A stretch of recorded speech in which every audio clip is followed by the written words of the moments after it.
Hello students, welcome to VSC academy. VSC একাডেমিতে তোমাদের প্রত্যেককে স্বাগত।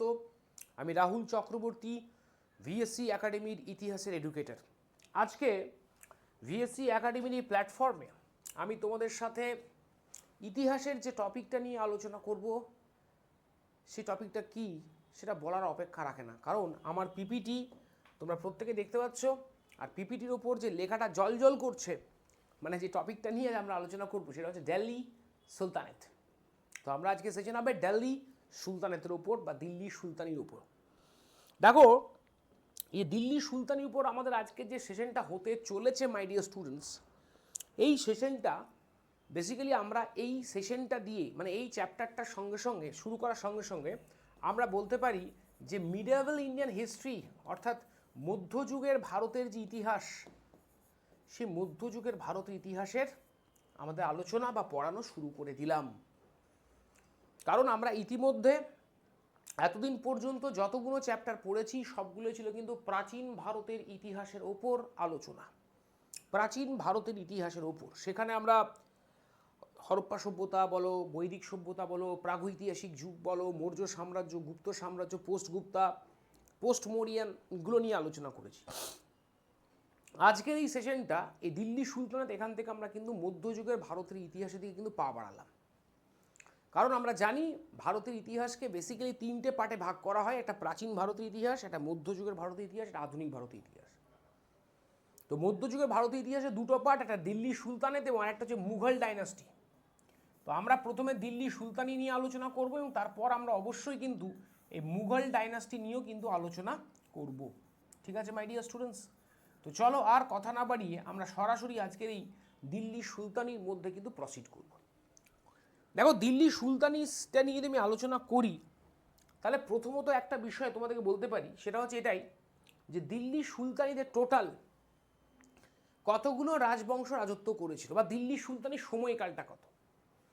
দেখো, দিল্লি সুলতানির সময়কালটা বলার আগে আমি একটু বলে দিই ভারতবর্ষে প্রথম মুসলিম আক্রমণ কত সালে ঘটল। মাই ডিয়ার স্টুডেন্টস, ভারতবর্ষে প্রথম মুসলিম আক্রমণ ঘটেছিল 712 খ্রিস্টাব্দে। মনে থাকবে কি বললাম? ভারতবর্ষে প্রথম মুসলিম আক্রমণ ঘটেছিল 712 খ্রিস্টাব্দে। যিনি আক্রমণ করেছিলেন তার নাম ছিল মোহাম্মদ বিন কাসিম। কি বললাম? তার নাম কি ছিল?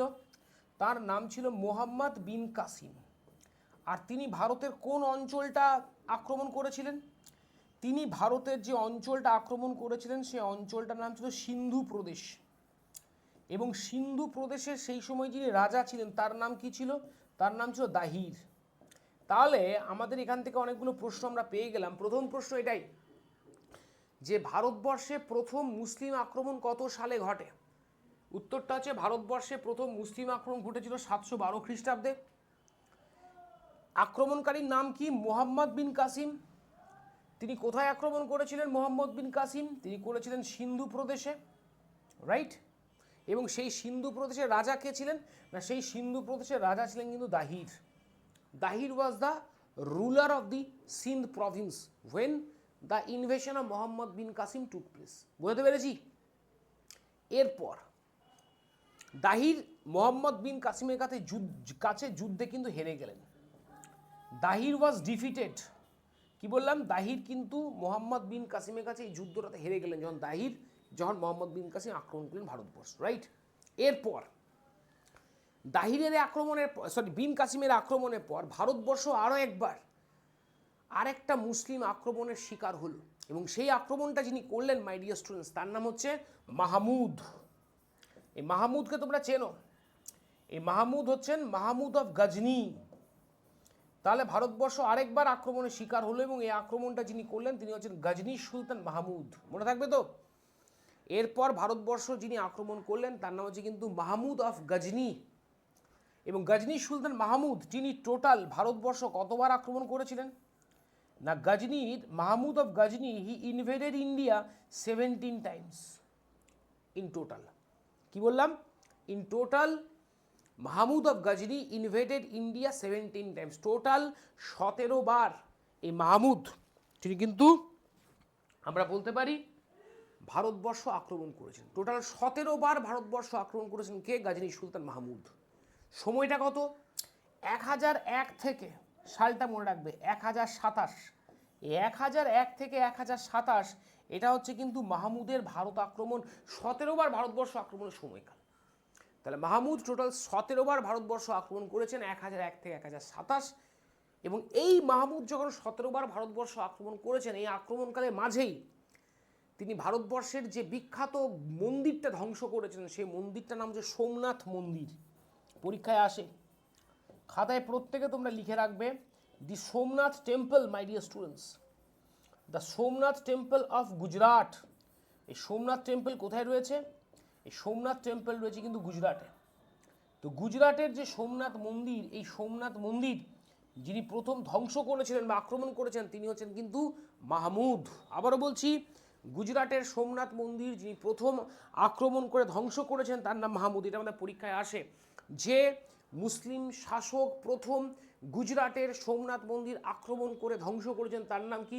তার নাম মাহমুদ। খাতায় প্রত্যেকে উত্তরটা লিখে রাখবে।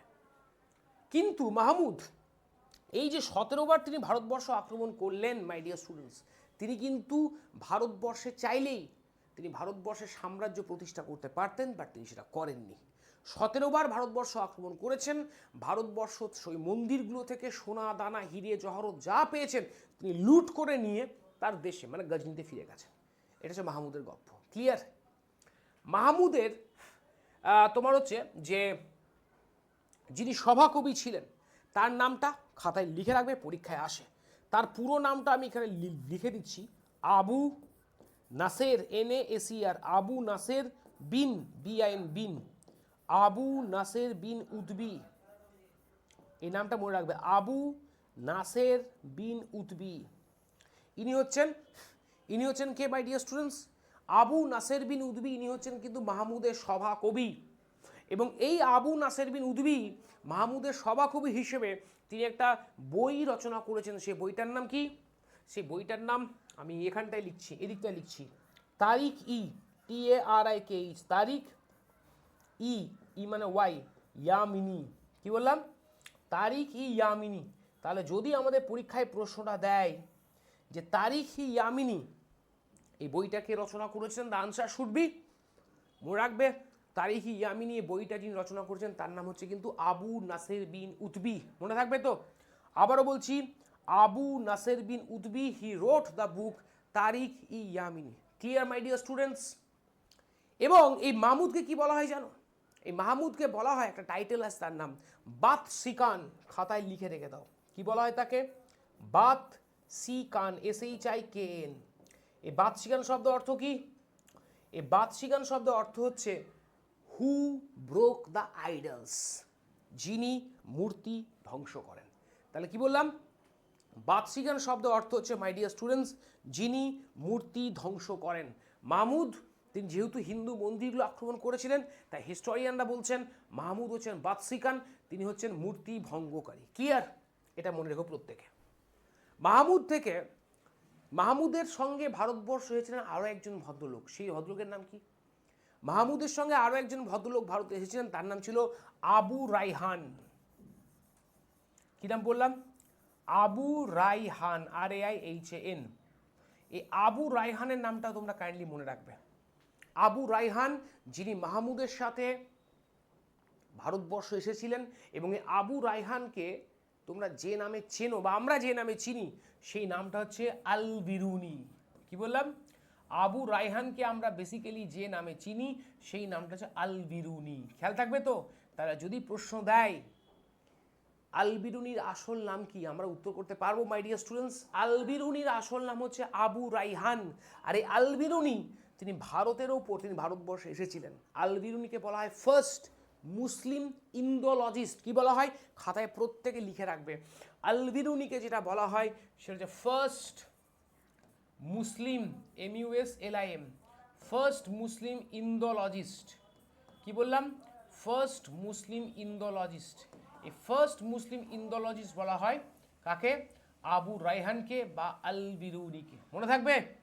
তাহলে আল বিরুনিকে বলা হয় ভারতের প্রথম ইন্দোলজিস্ট, কারণ তিনি ভারতবর্ষে এসে ভারতবর্ষ সম্পর্কে পড়াশোনা করেছেন। ইন্দোলজিস্ট শব্দ অর্থ কি? যিনি ইন্ডিয়া সম্পর্কে যিনি জ্ঞান অর্জন করেন তিনি হচ্ছে ইন্দোলজিস্ট, আল বিরুনি। আর আল বিরুনির ভারতের উপর লেখা বইটার নাম মাই ডিয়ার স্টুডেন্টস, আল বিরুনি ভারতের উপর যে বইটা রচনা করলেন সেই বইটার নাম হচ্ছে কিতাবুল হিন্দ। খাতায় প্রত্যেকে লিখে রাখবে কিতাবুল হিন্দ। এই কিতাবুল হিন্দ বইটা আমরা কিন্তু আল বিরুনির এই ভারতবর্ষের ওপর কিন্তু রচনাকৃত একটা বই, কিতাবুল হিন্দ। বাই কিতাবুল হিন্দের আরেকটা নামও তোমরা জানো, তেহকিকি হিন্দ। তাহলে তেহকিকি হিন্দ বা কিতাবুল হিন্দ দুটো বইয়ের একটাই নাম, রিটেন বাই কি বললাম আল বিরুনি বা আবু রাইহান। আশা করি এই পর্যন্ত তোমাদেরকে পুরো বোঝাতে পেরেছি। এরপর মাহমুদের পর ভারতবর্ষ আরেকবার বিদেশি আক্রমণ বা মুসলিম আক্রমণের শিকার হয়। মাহমুদের পর যিনি ভারতবর্ষ আক্রমণ করেন মাই ডিয়ার স্টুডেন্টস, তার নাম হচ্ছেন মুহাম্মদ ঘুরি। আমরা প্রত্যেকে মনে রাখবো যে ভারতবর্ষ এরপর যিনি আক্রমণ করেন তার নাম হচ্ছে মুহাম্মদ ঘুরি। দেখো মুহাম্মদ ঘুরির ভারতবর্ষ আক্রমণ নিয়ে যদি কথা বলো, মুহাম্মদ ঘুরির যদি ভারতবর্ষ আক্রমণ নিয়ে কথা বলি, তাহলে মাই ডিয়ার স্টুডেন্টস বলা যেতে পারে যে মুহাম্মদ ঘুরি তিনি ঘুর সাম্রাজ্যের লোক। এই ঘুর হচ্ছে সেন্ট্রাল এশিয়া অবস্থিত একটা প্রদেশ। মুহাম্মদ ঘুরি বেসিক্যালি তিনি ভারতবর্ষ আক্রমণ করতে গিয়ে তাকে দুটো যুদ্ধ করতে হয়েছিল। ঘুরিকে দুটো যুদ্ধ। প্রথম যুদ্ধটা হয়েছিল তার সঙ্গে কার? প্রথম যুদ্ধটা হয়েছিল মুহাম্মদ ঘুরির সঙ্গে তৎকালীন শাসক জান পৃথ্বীরাজ চৌহানের, আর সেই যুদ্ধটার নাম ছিল first battle of Tarain, TARAIN। মনে থাকবে তো? প্রথম যুদ্ধটার নাম কি ছিল? তরাইনের যুদ্ধ। কত সালে হয়েছিল? 1191 সালে হয়েছিল। কাদের মধ্যে হয়েছিল? হয়েছিল পৃথ্বীরাজ চৌহান,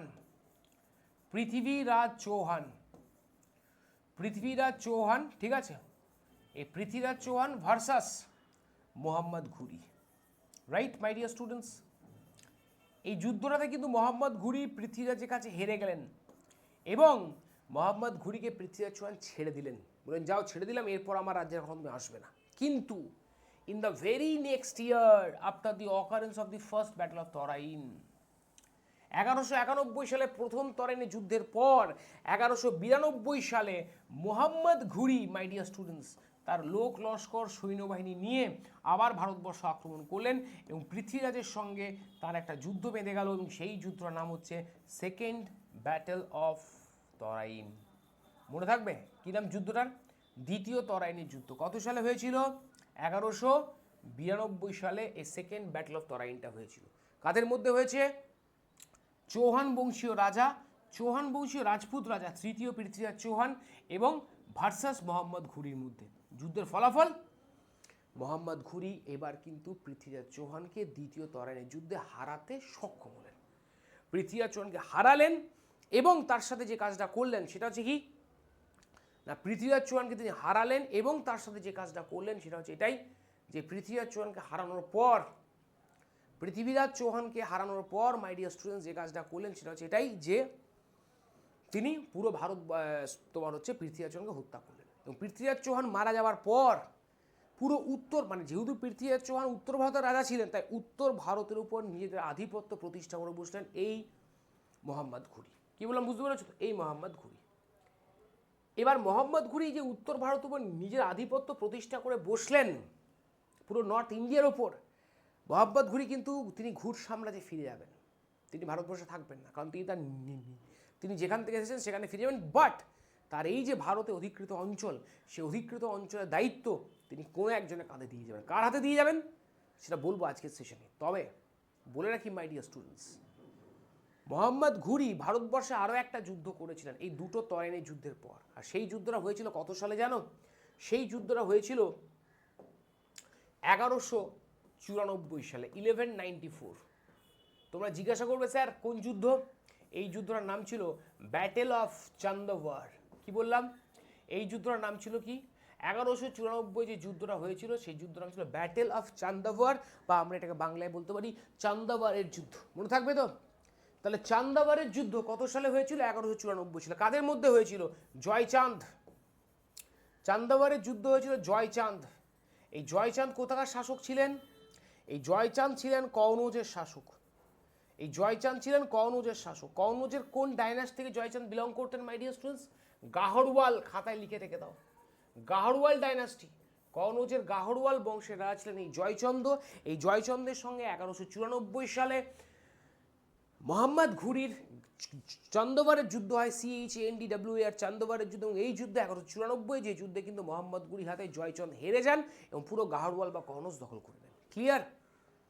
মোহাম্মদ ঘুরি ভারতবর্ষে তিনি থাকবেন না, তিনি তার ঘুর প্রদেশে ঘুরে চলে গেলেন।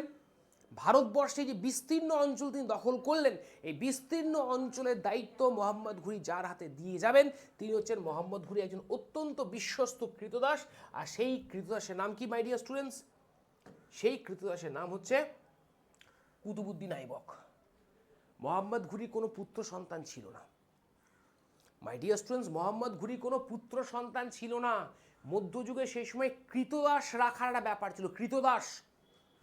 তো কুতুবুদ্দিন আইবক হচ্ছেন মোহাম্মদ ঘুরির সেই কৃতদাস, যে কৃতদাসের হাতে ভারতবর্ষে অধিকৃত অঞ্চলের দায়িত্ব দিয়ে তিনি ঘুর প্রদেশে চলে গেলেন। 1206 সালে মোহাম্মদ ঘুরি মারা গেলেন। আর মোহাম্মদ ঘুরি মারা যাওয়ার সঙ্গে সঙ্গে কুতুবুদ্দিন আইবক মোহাম্মদ ঘুরির কৃতদাস হিসেবে ভারতবর্ষে যে সাম্রাজ্য প্রতিষ্ঠা করলেন, সেই সাম্রাজ্যের নাম হচ্ছে সুলতানি সাম্রাজ্য। সেই সাম্রাজ্যের নাম কি না? সেই সাম্রাজ্যের নাম হচ্ছে সুলতানি সাম্রাজ্য বা সুলতানি ডাইনাস্টি। তাহলে যদি প্রশ্ন দেয় পরীক্ষাতে আমাদের সুলতানি ডাইনাস্টির প্রতিষ্ঠাতা কে, আনসার করতে পারবো কুতুবুদ্দিন আইবক। কুতুবুদ্দিন আইবক কে ছিলেন? মোহাম্মদ ঘুরি কৃতদাস। That means as a slave of Mohammad Ghori, Qutbuddin Aibak founded the Delhi সুলতানি।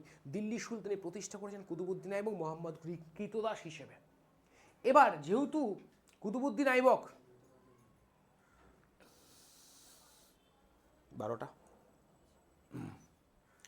যেহেতু কুতুবুদ্দিন আইবক হচ্ছেন মোহাম্মদ ঘুরির কৃতদাস, তাই দিল্লি সুলতানিতে কুতুবুদ্দিন আইবক যে রাজবংশটা প্রতিষ্ঠা করলেন, সেই রাজবংশের নাম হচ্ছে দাস বংশ। মনে থাকবে মাই ডিয়ার স্টুডেন্টস? তাহলে যদি আমাদেরকে পরীক্ষায় প্রশ্ন জিজ্ঞাসা করে যে দিল্লি সুলতানি প্রতিষ্ঠাতাকে, আমরা উত্তর করতে পারবো। যদি প্রশ্ন করে দাস বংশের প্রতিষ্ঠাতাকে, আমরা উত্তর করতে পারবো কুতুবুদ্দিন আইবক। রাইট? প্রত্যেকে মনে রাখবে মাই ডিয়ার স্টুডেন্টস। এবার দিল্লি সুলতানিতে তোমরা বলতে পারো স্যার শুধুমাত্র দাস বংশ কি একমাত্র রাজবংশ ছিল, আর কি কোনো রাজবংশ ছিল? অবশ্যই ছিল মাই ডিয়ার স্টুডেন্টস। দাস বংশ ছাড়াও আরও ডাইনাস্টি ছিল। দিল্লি সুলতানের দাস বংশ ছাড়াও আরও 4টে ডাইনাস্টি ছিল। তার মধ্যে ছিল একটা কোনটা? দাস বংশের পর যে ডাইনাস্টিটা রাজত্ব করা শুরু করেছিল সেটা ছিল খিলজি ডাইনাস্টি। দাস বংশের পর যে ডাইনাস্টিটা রাজত্ব করা শুরু করেছিল মাই ডিয়ার স্টুডেন্টস, সেটা ছিল কিন্তু খিলজি ডাইনাস্টি। খিলজির পর যে ডাইনাস্টি রাজত্ব করা শুরু করেছিল সেটার নাম ছিল তোমার তুঘলক ডাইনাস্টি। এটা ছিল 3 নম্বর ডাইনাস্টি। ঠিক, তুঘলক ডাইনাস্টি হলো। তুঘলক ডাইনাস্টির পর যে ডাইনাস্টিটা রাজত্ব করা শুরু, 4র্থ নম্বর ডাইনাস্টিতে ছিল, সেটা ছিল সৈয়দ ডাইনাস্টি। তুঘলকদের পর 4র্থ যে ডাইনাস্টিতে ছিল সেটা ছিল কিন্তু সৈয়দ ডাইনাস্টি হলো।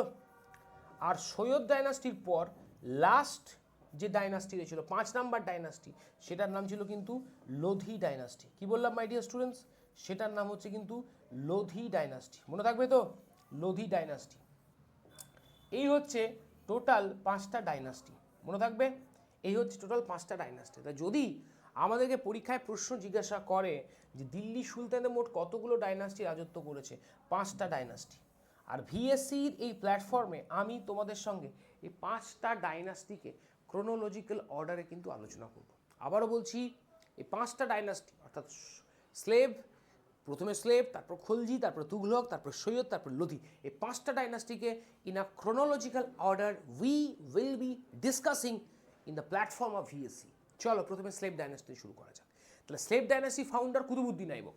কুতুবুদ্দিন আইবক থেকে যে ইনফোগুলো আমরা মনে রাখবো, কুতুবুদ্দিন আইবক দিল্লি সুলতানি বলো বা স্লেভ ডাইনাস্টি বলো, কবে চালু করেছিলেন না কবে প্রতিষ্ঠা করেছিলেন?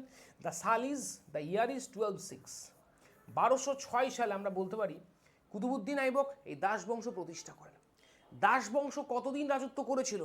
মনে রাখবে 1206 থেকে 1290। এটা হচ্ছে এই দাস বংশ বা স্লেভ ডাইনাস্টির সময়কাল। মনে থাকবে তো? 1206 থেকে 1290 এটা হচ্ছে দাস বংশের সময়কাল। Clear my dear students? Qutbuddin Aibak দাস বংশ প্রতিষ্ঠা করলেন, ফাউন্ডার।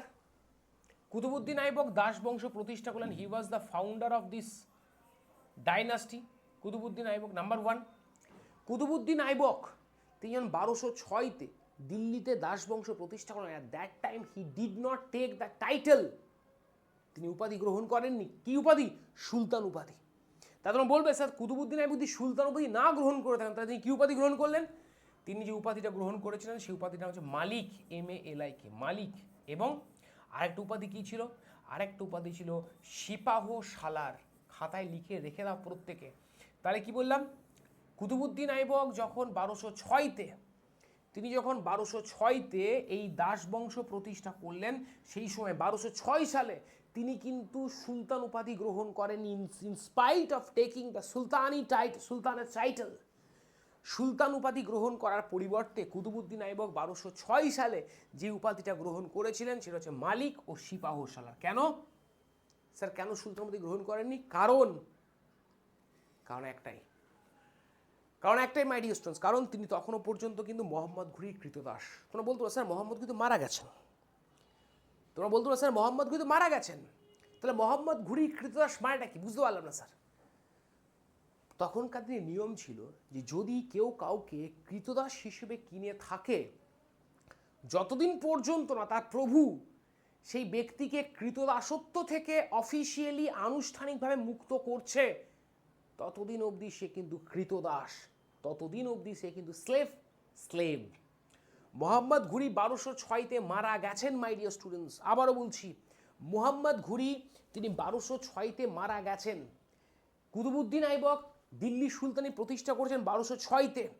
মোহাম্মদ ঘুরি মারা যাওয়ার আগে পর্যন্ত কুতুবুদ্দিনকে দিল্লি কৃতদাসত্ব থেকে মুক্ত করেননি, তাই জন্য কুতুবুদ্দিন আইবক সুলতান উপাধি গ্রহণ করতে পারছেন না। এরপর তাই তোমরা বলতে কি স্যার কুতুবুদ্দিন আইবক সারা জীবন কি তাহলে সুলতান উপাধি গ্রহণই করেননি? করেছিলেন। 1208 সালে মাই ডিয়ার স্টুডেন্টস এই কুতুবুদ্দিন আইবকের ডাক পড়ল। কোত্থেকে ডাক পড়ল? 1208-এ কুতুবুদ্দিন আইবকের ডাক পড়ল ঘুর প্রদেশ থেকে।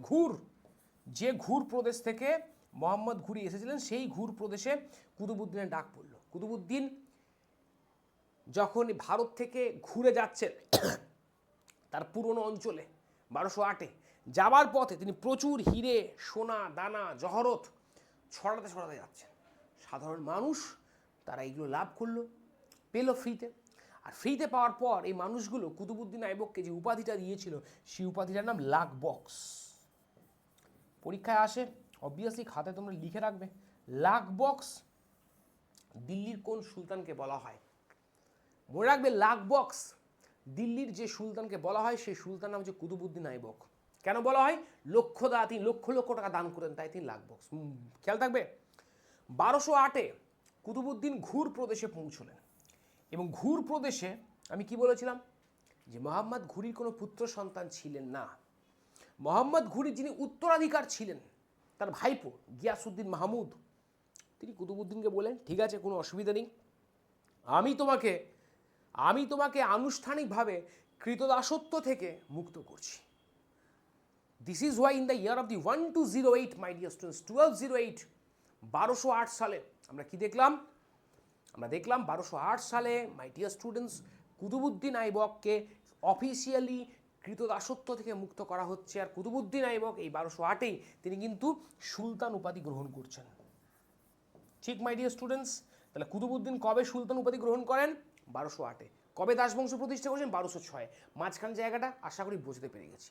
নেক্সট, কুতুবুদ্দিন আইবকের থেকে আরেকটা গুরুত্বপূর্ণ ঘটনা। কুতুবুদ্দিন আইবক তিনি তার হেড সেন্টার, প্রধান কেন্দ্র প্রতিষ্ঠা করেছেন লাহোরে। মনে রাখবে, দিল্লি সুলতানের প্রথম কেন্দ্র ছিল লাহোরে।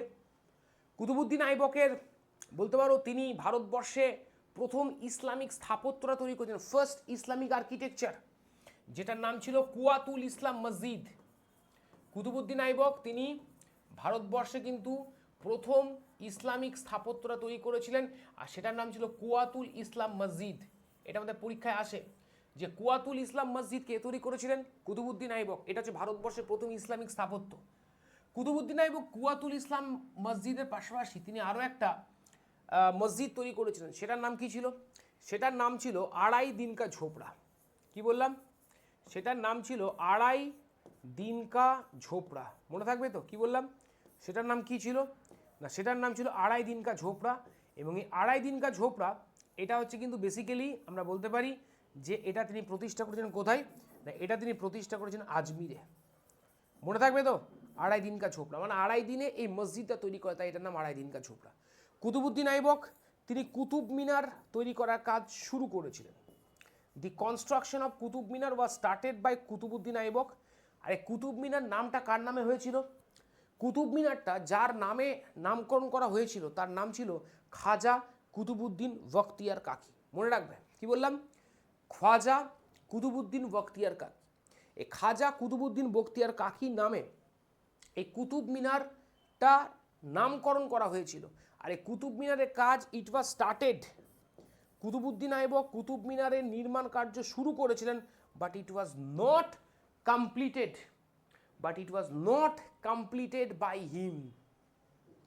মাই ডিয়ার স্টুডেন্টস, কুতুবুদ্দিন আইবক 1210 সালে 1210 সালে কুতুবুদ্দিন আইবক বলতে পারো চগান খেলতে গিয়ে, চগান CHAUGHAN, চগান, কুতুবুদ্দিন আইবক 1210 সালে চগান মানে পোলো, এই চগান বা পোলো খেলতে গিয়ে, ঘোড়াতে বসে পোলো খেলা হতো, পড়ে যান, ঘোড়া থেকে পড়ে তিনি মারা যান। এই হচ্ছে পুরো গল্প কুতুবুদ্দিন আইবকের। আমি আশা করি কুতুবুদ্দিন আইবকের পুরো গল্পটা তোমাদের বোঝাতে পেরেছি। ঠিক আছে মাই ডিয়ার স্টুডেন্টস, কাইন্ডলি মনে রাখবে। কুতুবুদ্দিনের পর দাস বংশের পরবর্তী শাসকের নাম আমার পিপিটি দেখতে পাচ্ছ আরাম শাহ। এবং হ্যাঁ, বোঝাতে পেরেছি মানে কি, কুতুবুদ্দিন থেকে যা যা গল্প বলেছি, যা যা ইনফো দিয়েছি, প্রত্যেকটা ইনফো আমি লিখে দিয়েছি। তোমাদের কাছে অনুরোধ, তোমরা খাতায় প্রত্যেকটা ইনফো তুলে নেবে।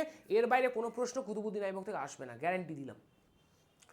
কুতুবুদ্দিনের পর দাস বংশের দ্বিতীয় শাসকের নাম ছিল আরাম শাহ, কিন্তু আরাম শাহ অযোগ্য শাসক ছিলেন। আর তোমরা জানো যে ব্যক্তি অযোগ্য তার থেকে আমরা কি আর জানবো, তাই আরাম শাহ থেকে কোনো প্রশ্ন পরীক্ষায় আসে না, শুধু এটুকুই আসে কখনো কখনো কদাচিৎ, perhaps the question comes from Aram Shah.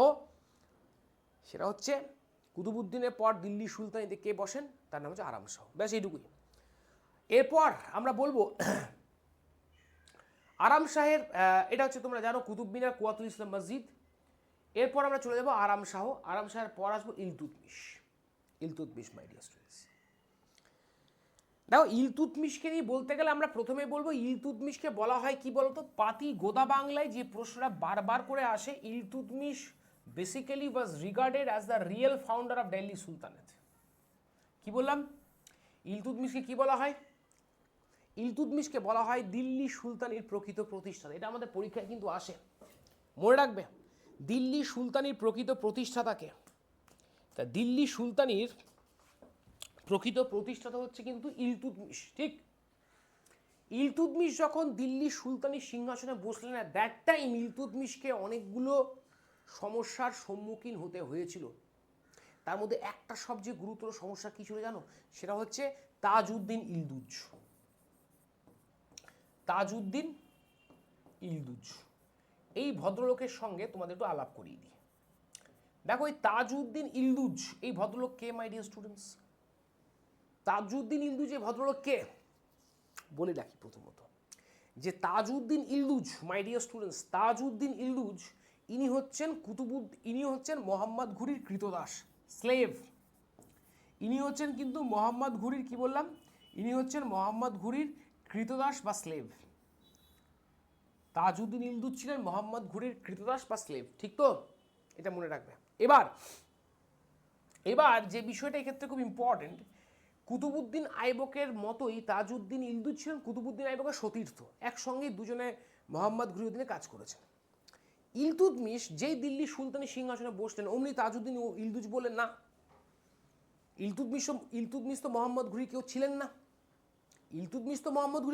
না, কুতুবুদ্দিন আইবক ছিলেন কৃতদাস, আমিও ছিলাম মোহাম্মদ ঘুরি কৃতদাস। সেই হিসেবে আমি যেহেতু কৃতদাস ছিলাম মোহাম্মদ ঘুরি, সেই হিসেবে দিল্লি সুলতানিতে বসার দায়িত্ব আমার এখন। তাই তিনি সরাসরি ইলতুৎমিশের বিরোধিতা করলেন। গজনি থেকে, ইনি গজনিতে শাসন করতেন, গজনি থেকে ইলদুজ কি করলেন, তাজউদ্দিন ইলদুজ দিল্লির দিকে আসতে শুরু করলেন। ইলতুৎমিশের সঙ্গে তার যুদ্ধ হলো। যে যুদ্ধটা হয়েছিল সেই যুদ্ধটার নাম ইতিহাসে থার্ড ব্যাটেল অফ তরাইন। মনে থাকবে কি বললাম? যে যুদ্ধটা হয়েছিল সেই যুদ্ধটার নাম হচ্ছে তৃতীয় তরাইনের যুদ্ধ। মাই ডিয়ার স্টুডেন্টস, তোমরা বলতে পারো স্যার এই যুদ্ধটা কত সালে হয়েছিল? 1215-16 সালে। এই 1215-16 সালে আমরা বলতে পারি তৃতীয় তরাইনে যুদ্ধ হয়েছিল, এবং এই যুদ্ধটা হয়েছিল যার সাথে ইলতুৎমিশ বনাম তাজউদ্দিন ইলদুজ। খেয়াল থাকবে তো কাদের মধ্যে হয়েছে বললাম, ইলতুৎমিশ বনাম তাজউদ্দিন ইলদুজ, এবং এই যুদ্ধে তাজউদ্দিন ইলদুজ পরাজিত হলেন। ইলতুৎমিশ দিল্লি সুলতানিকে গজনির প্রভাবমুক্ত করলেন। ইলতুৎমিশকে কি বলা হয় জানো? Slave of the slaves. খাতায় লিখে রেখে দাও, কি বলা হয়? স্লেভ অফ দ্য স্লেভস, মানে আমরা বলতে পারি কৃতদাসদের কৃতদাস। ইলতুৎমিশকে বলা হয় স্লেভ অফ দ্য স্লেভস, অর্থাৎ কৃতদাসদের কৃতদাস। কেন? কারণ ইলতুৎমিশ ছিলেন কুতুবউদ্দিন আইবকের কৃতদাস, আর কুতুবউদ্দিন আইবক ছিলেন মোহাম্মদ ঘুরির কৃতদাস। মনে থাকবে কি বললাম? ইলতুৎমিশ ছিলেন কুতুবউদ্দিন আইবকের কৃতদাস, আর কুতুবউদ্দিন আইবক ছিলেন মোহাম্মদ ঘুরির কৃতদাস। সেই কারণের জন্য স্লেভ অফ দ্য স্লেভস বলা হয় ইলতুৎমিশকে। মনে রাখো এটা। ইলতুৎমিশ থেকে আরেকটা প্রশ্ন মনে রাখবি, কুতুবউদ্দিন আইবক দিল্লি সুলতানি প্রধান কেন্দ্র প্রতিষ্ঠা করেছেন লাহোরে। ইলতুৎমিশের সবচেয়ে বড় কৃতিত্ব হচ্ছে এটাই যে লাহোর থেকে তিনি দিল্লি সুলতানি হেডকোয়ার্টার শিফট করেছিলেন দিল্লিতে। এটা পরীক্ষায় আসে। দিল্লির যে সুলতানের আমলে লাহোর থেকে দিল্লিতে দিল্লি সুলতানি প্রধান কেন্দ্র স্থানান্তরিত হয়, তার নাম হচ্ছে কিন্তু ইলতুৎমিশ। মনে রাখবে। ইলতুৎমিশ থেকে আরেকটা জিনিস মনে রাখবে, ইলতুৎমিশ হচ্ছেন দিল্লির সেই সুলতান যিনি চেঙ্গিস খান, ইয়েস, মধ্য এশিয়ার সেই সময় একজন বিখ্যাত বীর, দুর্ধর্ষ যোদ্ধা চেঙ্গিস খান, যার নাম শুনে কার্যত সবাই কাঁপে, সেই চেঙ্গিস খানের আক্রমণ ইলতুৎমিশ কি করেছিলেন? প্রতিহত করেছিলেন। কিভাবে প্রতিহত করেছিলেন? মধ্য এশিয়ার খাইবার বলে একটা মধ্য এশিয়ার একজন শাসক ছিল, তার নাম ছিল জালালউদ্দিন মঙ্গবর্ণী। কি নাম ছিল? জালালউদ্দিন মঙ্গবর্ণী। তো এই যে জালালউদ্দিন মঙ্গবর্ণী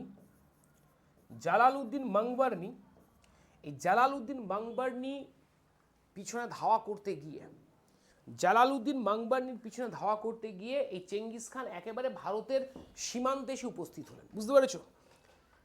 এবার জালালউদ্দিন মঙ্গবর্ণী তিনি ইলতুৎমিশের রাজ্যের সীমান্তে এসে দাঁড়িয়েছেন এবং ইলতুৎমিশকে বলছেন যে তুমি আমাকে সাহায্য করো চেঙ্গিস খানের বিরুদ্ধে। ইলতুৎমিশ ব্যাপারটা খুব ভালো করে জানেন যে চেঙ্গিস খানের বিরুদ্ধে তিনি যদি জালালউদ্দিন মঙ্গবর্ণীকে সাহায্য করেন, সেই সাহায্য করার অর্থ হচ্ছে জেনে বুঝে চেঙ্গিস খানের আক্রমণকে আমন্ত্রণ জানান, এবং সেই আক্রমণে চেঙ্গিস খানের আক্রমণকে প্রতিহত করার মতো ক্ষমতা ইলতুৎমিশের সৈন্যবাহিনী নেই। তাই ইলতুৎমিশ জানেন যে চেঙ্গিস খানের আক্রমণকে জালালউদ্দিন মঙ্গবর্ণীকে সাহায্য করা মানে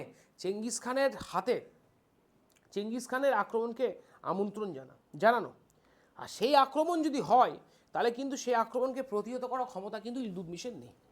তাই জন্য ইলতুৎমিশ অকারণে চেঙ্গিস খানকে ভারতবর্ষের ভেতর ডাকতে চাইলেন না। তাই তিনি অত্যন্ত বুদ্ধির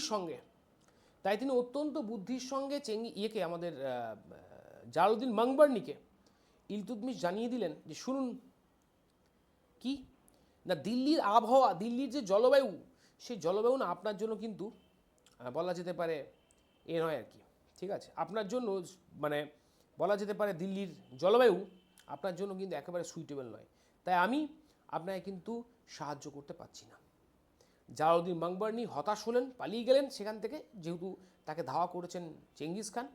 সেই যাত্রায় মাই ডিয়ার স্টুডেন্টস আমরা দেখলাম আপাতপক্ষে ইলতুৎমিশ, সেই যাত্রায় আমরা কি দেখলাম? সেই যাত্রায় দেখলাম ইলতুৎমিশ আপাতত দিল্লি সুলতানিকে কিন্তু ইলতুৎমিশ দিল্লি সুলতানিকে কিন্তু বাঁচাতে সক্ষম হলেন। এটা হচ্ছে ইলতুৎমিশের জায়গা, রাইট? ইলতুৎমিশ দিল্লি সুলতানকে বাঁচালেন এই চেঙ্গিস খানের আক্রমণের হাত থেকে এইভাবে। ইলতুৎমিশ থেকে আরেকটা বড় কৃতিত্ব হচ্ছে এটাই, ইলতুৎমিশ তিনি ইকতা ব্যবস্থা চালু করেছিলেন। মনে রাখবে, ইকতা হচ্ছে একটা অ্যাডমিনিস্ট্রেটিভ সিস্টেম। তাহলে ইলতুৎমিশ তিনি কিন্তু ইকতা ব্যবস্থা, যেটা সেই ইকতা ব্যবস্থা তিনি কিন্তু প্রচলন করেছিলেন, এটা মনে রাখবে। The administrative system was introduced by Iltutmish. তিনি একটা নতুন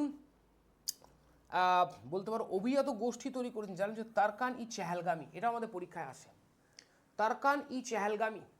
এই তারকান-ই-চেহেলগামি এটা কিন্তু ইলতুৎমিশ প্রতিষ্ঠা করেছিলেন। তারকান-ই-চেহেলগামি মানে 40 জন তার রাজ্যের বিখ্যাত 40 জন নোবেলস বা অভিজাতদেরকে নিয়ে তিনি একটা বিশেষ গোষ্ঠী তৈরি করেছেন, যে গোষ্ঠীটার নাম ছিল তারকান-ই-চেহেলগামি। এই যে গোষ্ঠীটা ছিল মাই ডিয়ার স্টুডেন্টস, তারকান-ই-চেহেলগামি, এই গোষ্ঠীটা আর একটা নাম ছিল। এই গোষ্ঠীটার নাম ছিল কি? এই গোষ্ঠীটার নাম ছিল আ গ্রুপ অফ 40। কি নাম ছিল মাই dear students? A group of 40। মনে থাকবে তো? তাহলে 40 চক্র কে তৈরি করেছিলেন, এটা পরীক্ষায় প্রশ্ন দেয় ইলতুৎমিশ।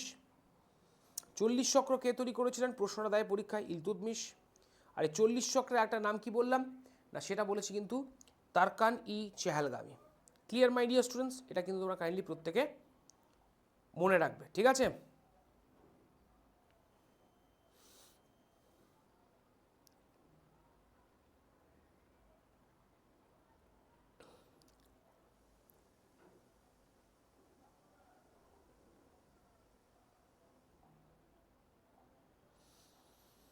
বেশ, তো এটা হচ্ছে ঘটনা। এরপর ইলতুৎমিশ থেকে আরেকটা বড় গল্প হচ্ছে এটাই। ইলতুৎমিশ থেকে আরেকটা বড় গল্প হচ্ছে মাই ডিয়ার স্টুডেন্টস, ইলতুৎমিশ হচ্ছেন দিল্লির সেই সুলতান যিনি কিন্তু কুতুব মিনার, এই কুতুব মিনারের কনস্ট্রাকশনটা কমপ্লিট করেছিলেন। কারণ কুতুবউদ্দিন আইবক তিনি কুতুব মিনার তৈরির কাজটা শুরু করেছিলেন বাট শেষ করতে পারেননি। যিনি কুতুব মিনারের নির্মাণ কাজ শেষ করেছেন তার নাম ইলতুৎমিশ, এটা মনে রাখবে। আর ইলতুৎমিশ তিনি কিন্তু দিল্লির সুলতানিতে প্রথম পিওর অ্যারাবিক কয়েন চালু করেছিলেন। এটা আমাদের পরীক্ষায় আসে, WBCS এ প্রশ্নটা দিয়েও ছিল। দিল্লির যে সুলতান পিওর অ্যারাবিক কয়েন চালু করেছিলেন, দিল্লির যে সুলতান পিওর অ্যারাবিক কয়েন চালু করেছেন তার নাম কি? মনে রাখবে, দিল্লির যে সুলতান পিওর অ্যারাবিক কয়েন চালু করেছিলেন তার নাম হচ্ছে কিন্তু ইলতুৎমিশ। ক্লিয়ার? আর ইলতুৎমিশের সময়কার একজন বিখ্যাত সাহিত্যিকের নাম হচ্ছে মিনহাজুস সিরাজ। যে মিনহাজুস সিরাজ একটা বই রচনা করেছিলেন, সেটা হচ্ছে তাবাকাত ই নাসিরি। কি বললাম? মিনহাজুস সিরাজ একটা বই রচনা করেছেন, যে বইয়ের নাম তাবাকাত ই নাসিরি। এই হচ্ছে মাই ডিয়ার স্টুডেন্টস ইলতুৎমিশ সংক্রান্ত গল্প।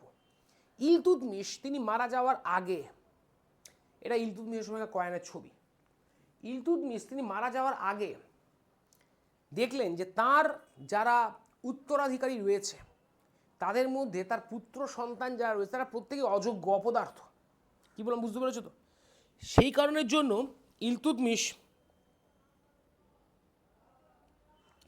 এই কারণের জন্য মাই ডিয়ার স্টুডেন্টস, এই কারণের জন্য ইলতুৎমিশ যে কাজটা করলেন, তার একমাত্র মেয়ে, ইলতুৎমিশ তার একমাত্র মেয়ে, ঠিক আছে, যার নাম ছিল রাজিয়া, সে রাজিয়াকে তিনি কিন্তু দিল্লি সুলতানি দায়িত্ব দিয়ে গেলেন। তাহলে এটা আমাদের পরীক্ষায় কিন্তু আসে, যে সেটা হচ্ছে ইলতুৎমিশ কাকে তার সিংহাসনের উত্তরাধিকারী মনোনীত করেছিলেন। মনে রাখবে, ইলতুৎমিশ যাকে তার সিংহাসনের উত্তরাধিকারী মনোনীত করেছিলেন, ঠিক আছে, তার নাম হচ্ছে কিন্তু রাজিয়া।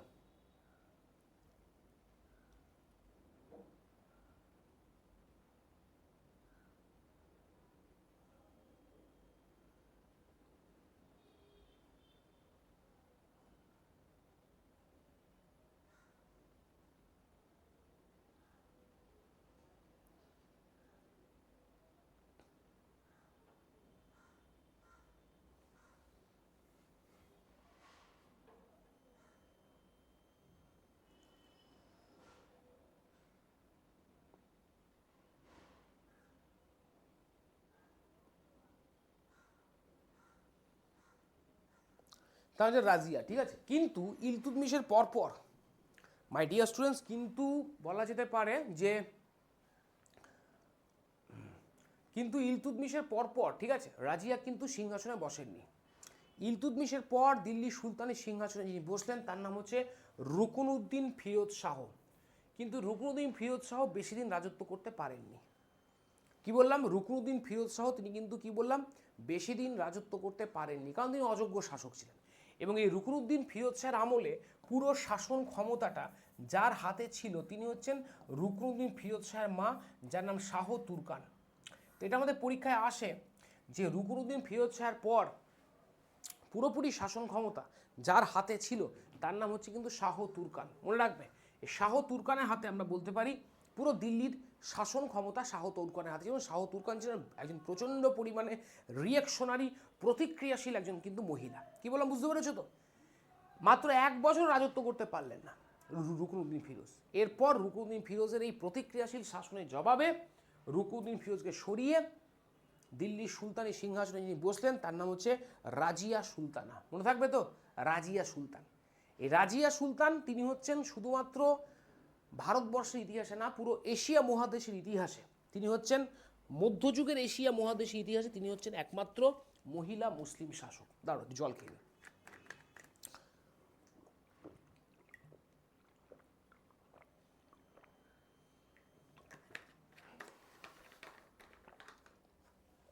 তাহলে এটা আমাদের পরীক্ষায় প্রশ্নটা দেয় যে মধ্যযুগের ইতিহাসে প্রথম মুসলিম শাসকের নাম কি, মহিলা মুসলিম শাসকের নাম কি। তো মধ্যযুগের ইতিহাসে প্রথম মুসলিম মহিলা শাসকের নাম হচ্ছে কিন্তু রাজিয়া সুলতান। কাইন্ডলি প্রত্যেকে মনে রাখবে তিনি হচ্ছেন first and only female Muslim ruler of medieval India.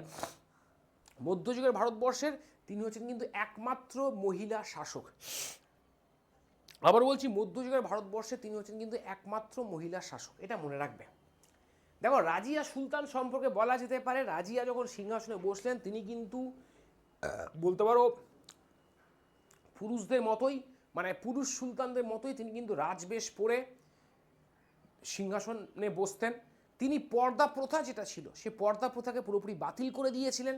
এবং দিল্লি সুলতানিতে না সেই সময় নিয়ম ছিল যে সাধারণত তুর্কি নোবেলস যারা বা তুর্কি অভিজাত যারা তারাই কিন্তু সরকারের সবচেয়ে উচ্চ পদগুলো পাবে। রাজিয়া কিন্তু সে পথে হাঁটেননি। তিনি একজন বলতে পারো যেটা হচ্ছে যে তিনি জামালউদ্দিন ইয়াকুত ইনি ছিলেন একজন আবিসিনীয় বা হাবসি।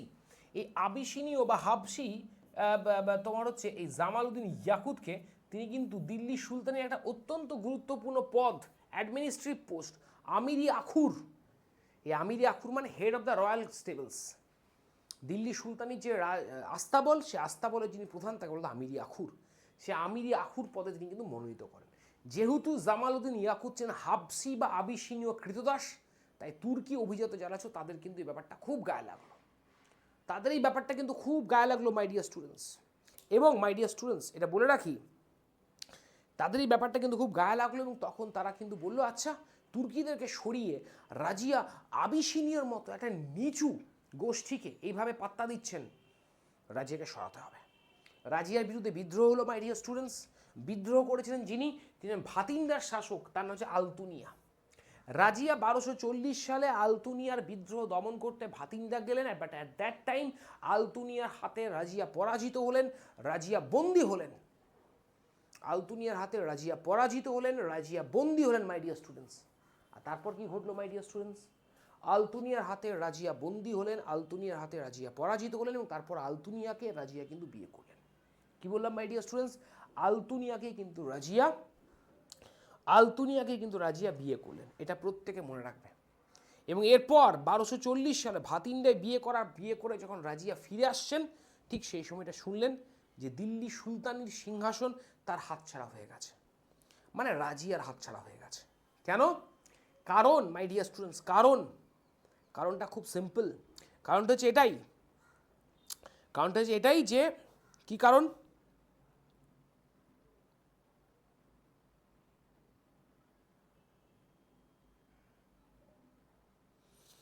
কারণটা কি না,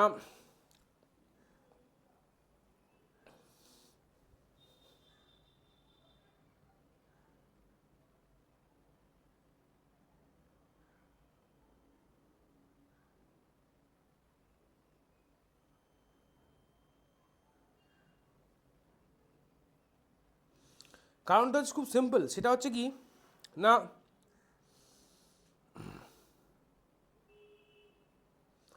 কারণটা হচ্ছে কিন্তু খুব সিম্পল মাই ডিয়ার স্টুডেন্ট। সেটা হচ্ছে এটাই যে মুইজুদ্দিন তিনি যেহেতু দীর্ঘদিন ধরে দিল্লি সুলতানের নেই, তাই 1240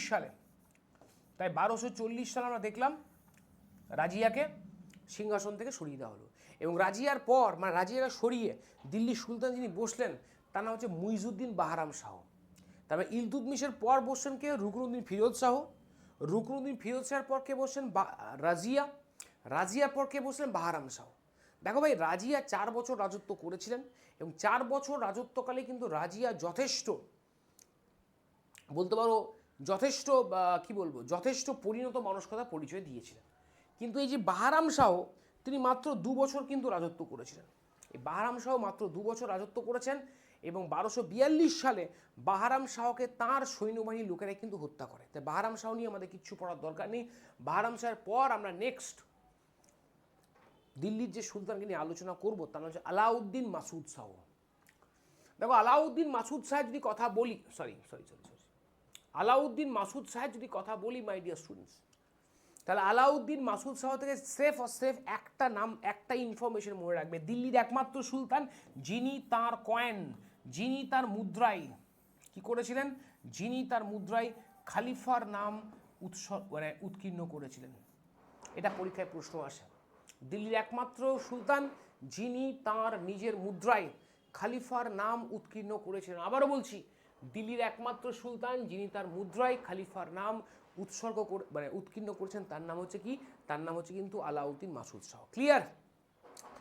ব্যাস এটুকুই। এবং সেই খলিফার নামটা কি যদি বলো তোমরা, খালিফার নাম হচ্ছে আল মুস্তাসিম। কি বললাম? খালিফার নাম কি না, খালিফার নাম হচ্ছে আল মুস্তাসিম, MUSTASIM। এই আল মুস্তাসিম হচ্ছেন সেই খালিফা যার নাম আমরা বলতে পারি আলাউদ্দিন মাসুদ শাহ তার মুদ্রায় ইস্যু করেছিলেন। ক্লিয়ার? এবার আসো, তার নাম হচ্ছে নাসিরুদ্দিন মাহমুদ শাহ।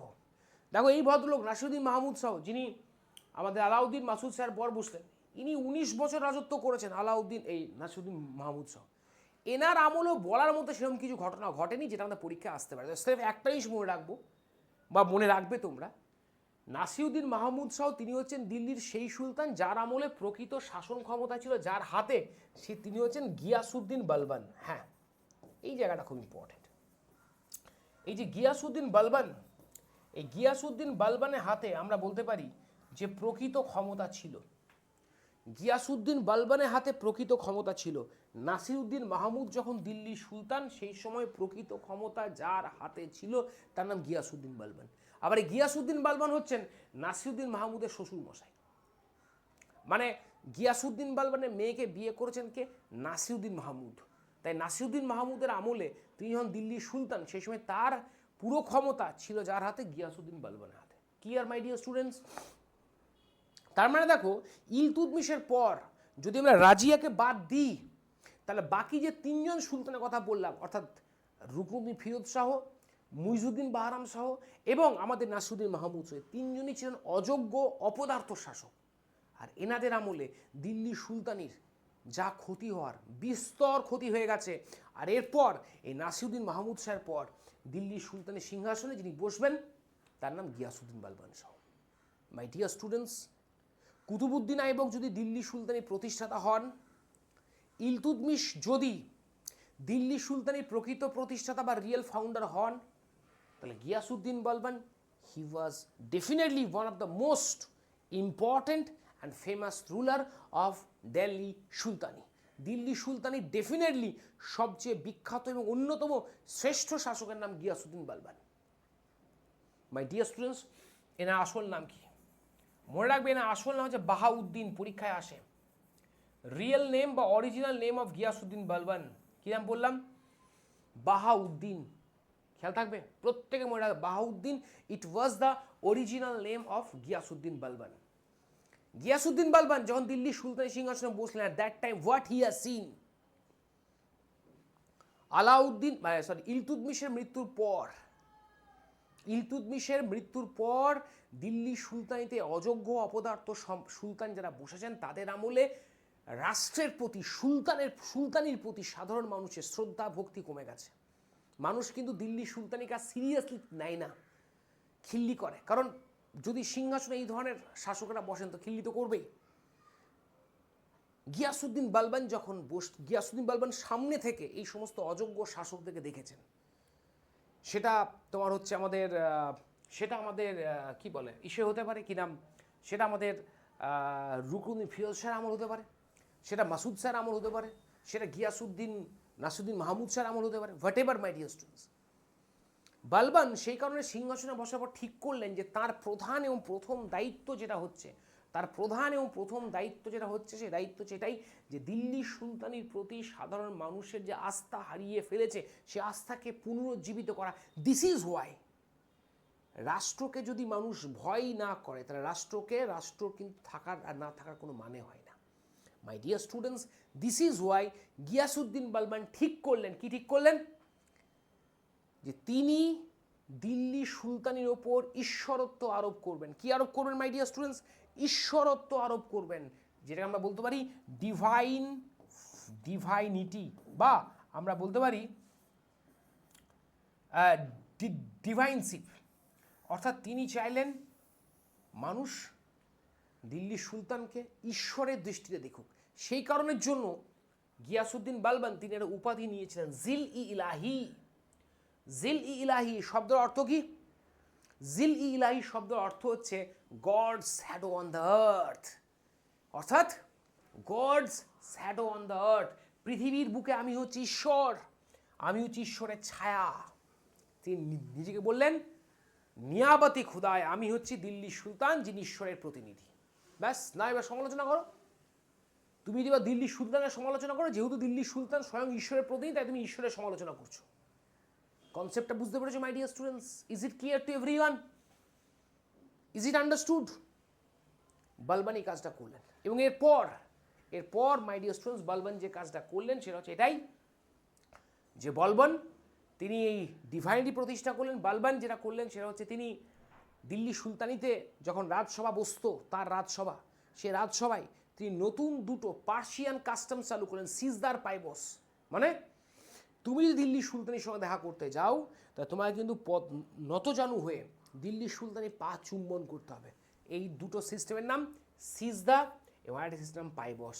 এই দুটোই কিন্তু সরাসরি ছিল পার্সিয়ান মানে কাস্টমস। পারস্য দেশ থেকে এই দুটো কাস্টমস তিনি নিয়ে আসলেন।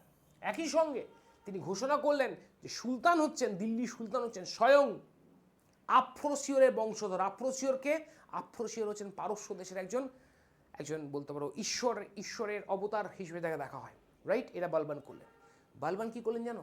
তার রাজদরবারে যখন তার রাজদরবার বসবে, তখন সেখানে কেউ হাসতে পারবে না, কেউ কথা বলতে পারবে না, কেউ কাশতে পারবে না, ঠিক আছে? কেউ কোনো গল্প করতে পারবে না, রাইট? গুরুগম্ভীর একটা পরিবেশ থাকবে।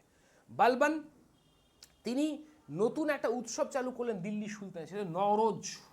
এই নওরোজ উৎসবটা কি? এই নওরোজ উৎসবে পার্সিয়ানদের new year celebration.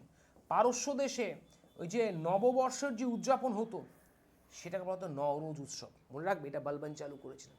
Giasuddin বালবান Delhi সুলতানির প্রথম সুলতান, যিনি সামরিক দপ্তরকে ঢেলে সাজিয়েছিলেন। একটা নতুন সামরিক দপ্তর তৈরি করেছেন, যে দপ্তরটার নাম ছিল দিওয়ান-ই-আর্জ। পরীক্ষায় প্রশ্ন আসে, দিওয়ান-ই-আর্জকে প্রতিষ্ঠা করেছিলেন, মনে রাখবে, গিয়াসউদ্দিন বালবান। আর এই দিওয়ান-ই-আর্জের যিনি প্রধান হতেন তাকে বলা হতো আর্জ-ই-মামালিক। তাহলে মাই ডিয়ার স্টুডেন্টস, এটা আমরা প্রত্যেক মনে রাখবো যে দিওয়ান-ই-আর্জ বেসিক্যালি এটা এই দিওয়ান-ই-আর্জ বলে দপ্তরটা ছিল, এই দপ্তরটা ছিল একটা সামরিক দপ্তর। দিওয়ান-ই-আর্জ ছিল কি বললাম?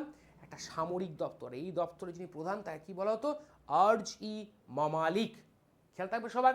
আচ্ছা, একই সঙ্গে গিয়াসউদ্দিন বালবান মাই ডিয়ার স্টুডেন্টস তিনি আমাদের গ্রুপ অফ 40, ইলতুৎমিশের যে গ্রুপ অফ 40 যেটা ছিল, ইলতুৎমিশের যেটা তোমার ওই 40 চক্র ছিল, সেই গ্রুপ অফ 40 বা 40 চক্রকে হি কমপ্লিটলি ডিসকার্ডেড। কি বললাম? তিনি কিন্তু গ্রুপ অফ 40কে পুরোপুরি ধ্বংস করেছিলেন। তো এটা পরীক্ষায় প্রশ্ন আসে, দিল্লির যে সুলতান গ্রুপ অফ 40 বা তারকানি চেহেলগামি তৈরি করেছেন তার নাম কি? মনে রাখবে, দিল্লির যে সুলতান গ্রুপ অফ 40 বা তারকানি চেহেলগামি তৈরি করেছেন তার নাম ইলতুৎমিশ, আর যে সুলতান এই গ্রুপ অফ 40 বা তারকানি চেহেলগামি ধ্বংস করেছিলেন তার নাম গিয়াসউদ্দিন বালবান। খেয়াল থাকবে মাই ডিয়ার স্টুডেন্টস, গিয়াসউদ্দিন বালবান তিনি তার আমলে যে মঙ্গল আক্রমণ ঘটেছে, সেই মঙ্গল আক্রমণকে প্রতিহত করার জন্য গিয়াসউদ্দিন বালবান যেটা করেছেন সেটা হচ্ছে কি না, তিনি রক্ত লৌহ নীতি, ব্লাড অ্যান্ড আয়রন পলিসি তিনি কিন্তু গ্রহণ করেছেন। ঠিক, এটা হচ্ছে ঘটনা। এবং এই মঙ্গল আক্রমণ প্রতিহত করতে গিয়ে গিয়াসউদ্দিন বালবানের বড় ছেলে, তার সবচেয়ে যোগ্য ছেলে, যার ছিল মুহাম্মদ খান, তিনি কিন্তু মারা যান। এবং এই মুহাম্মদ খান মারা যাওয়ার পর মুহাম্মদ খানকে একটা উপাধি দিয়েছিলেন গিয়াসউদ্দিন বালবান, সেটা খান-ই-শহীদ।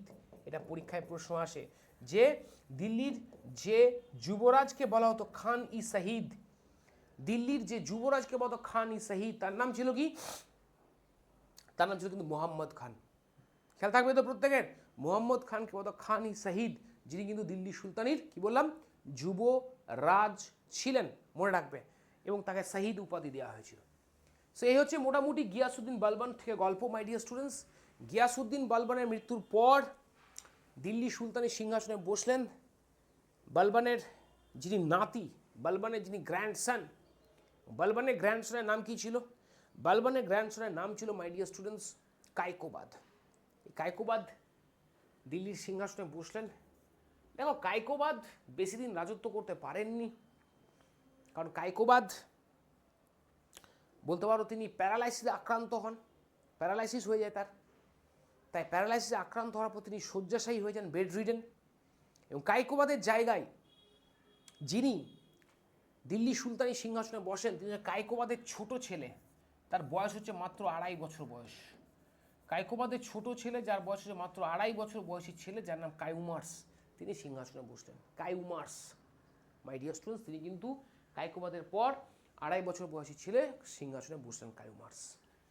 2.5 বছর বয়সী বাচ্চা ছেলে কায়ুমার্স, আর তার বাবা কাইকোবাদ বেড রিডেন, শয্যাশায়ী, কি আর শাসন চালাবে। সেই সময় আমরা দেখলাম জালালউদ্দিন ফিরোজ খলজি, নামটা খুব ভালো করে মনে রাখবে, জালালউদ্দিন ফিরোজ খলজি মাই ডিয়ার স্টুডেন্টস। এই জালালউদ্দিন ফিরোজ খলজি, এই জালালউদ্দিন ফিরোজ খলজি মাই ডিয়ার স্টুডেন্টস, এই ভদ্রলোক কি করলেন?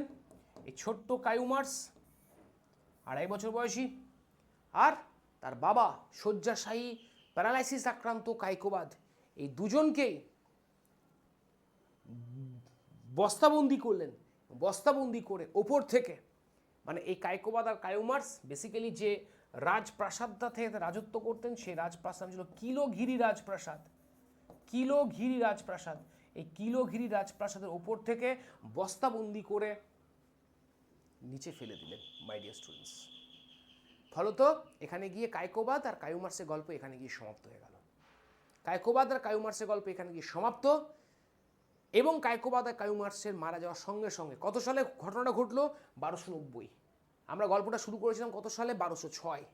তাহলে 1206-তে দিল্লি সুলতানি প্রতিষ্ঠা হচ্ছে। 1290 গিয়ে কায়ুমার্সের এবং কাইকোবাদের মৃত্যুর সঙ্গে সঙ্গে my dear students entire Delhi সুলতানিতে দাস বংশের অবসান ঘটল। আর দাস বংশের পর দিল্লি সুলতানিতে যে ডাইনাস্টির পত্তন ঘটল জালালউদ্দিন ফিরোজ খলজির হাত ধরে মাই ডিয়ার স্টুডেন্টস, সেই ডাইনাস্টির নাম কি ছিল? তার নাম ছিল খলজি ডাইনাস্টি। তাহলে মনে থাকবে তো, এর পরের দিন আমরা এর পরের সেশন আমরা ডেফিনেটলি দিল্লি সুলতানের দ্বিতীয় রাজবংশ খলজি রাজবংশ নিয়ে আলোচনা করব। তাহলে আজকের সেশন এই পর্যন্ত। এরপর তোমাদের সঙ্গে দেখা হচ্ছে ভিএসসির এই প্ল্যাটফর্মে খিলজি ডাইনাস্টির সেশনটা নিয়ে। ভালো থেকো সবাই মাই ডিয়ার স্টুডেন্টস, দেখা হচ্ছে তোমাদের সঙ্গে আবার পরের সেশনে পরের টপিক নিয়ে। ধন্যবাদ।